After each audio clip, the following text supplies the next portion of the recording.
রোহতক কাণ্ডে সরকারি বাসের চালক ও কন্ডাক্টরকে এবার সাসপেন্ড করল হরিয়ানা সরকার।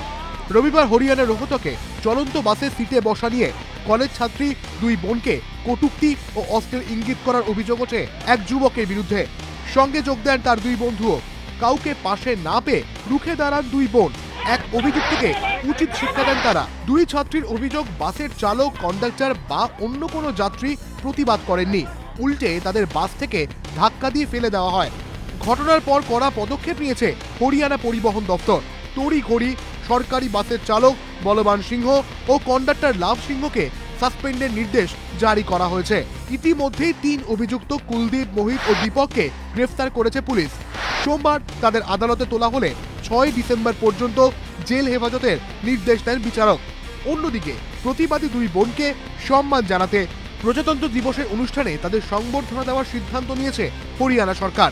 পাশাপাশি কড়া পদক্ষেপ নেওয়ার নির্দেশ দেওয়া হয়েছে পুলিশকে। এবিপি আনন্দ।